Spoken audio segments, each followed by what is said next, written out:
Welcome back to another Minecraft update video for Snapshot 23W35A. This is a rather small snapshot release, and we also didn't get a snapshot last week. This leads me to speculate that we might be seeing pre-releases and the release of 1.20.2 rather soon. And since we've seen no changes to the experimental rebalancing with villager trades, I thought I would remind you that this is experimental and it doesn't mean it's going to drop in 1.20. So if it is to release soon, as I have speculated, don't expect to see those villager changes be a part of 1.20.2.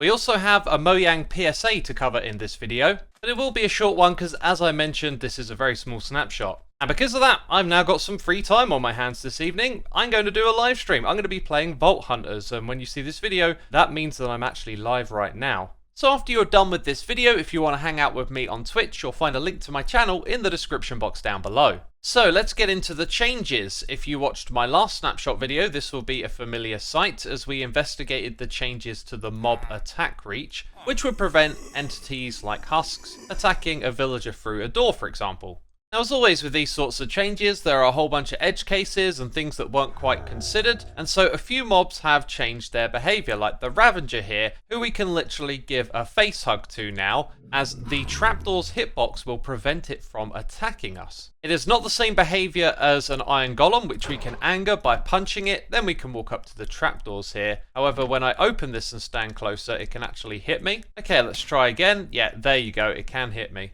Seems to be when I'm approaching that happens. Is it the same with the Ravager? Doesn't appear to be so. So the following mobs will no longer require a full block's distance between you and their hitbox. That's the polar bear, a panda if it's aggressive, the spider and cave spider, and also bees. And with these changes, we're probably going to find a lot of differences when interacting with mobs in 1.20. I hope these changes work out for the better. Now when it comes to bug fixes, there's maybe only a handful worth knowing about. When you activate a jukebox with a record disc, it will now activate a dragon head or a piglin head. Is that a bug fix or a new feature? I'm not entirely sure.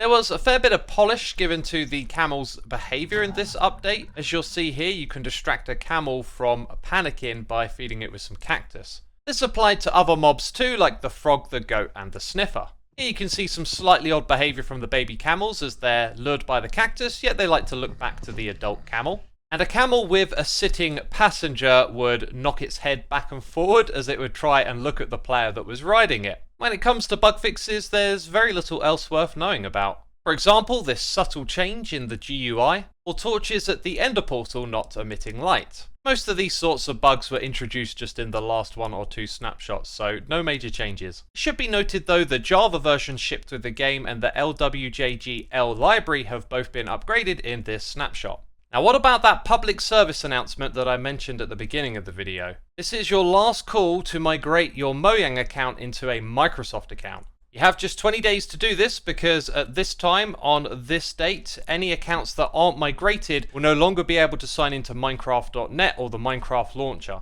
And support for the migration will also end on this date too, so please do make sure you've migrated your account in time. And if you happen to just be listening, I'm talking about September the 19th, 11 AM Eastern Time. This article is linked down below for you to read. There's also the Java migration FAQ too. And that's everything to report, so a reminder, if you're still watching the video, come over to Twitch and hang out with me and check out the Vault Hunters mod pack. It is a really amazing experience. I think you'll have a blast. But anyway, thanks for watching this video, and hopefully I'll see you next week with another snapshot or maybe a pre-release.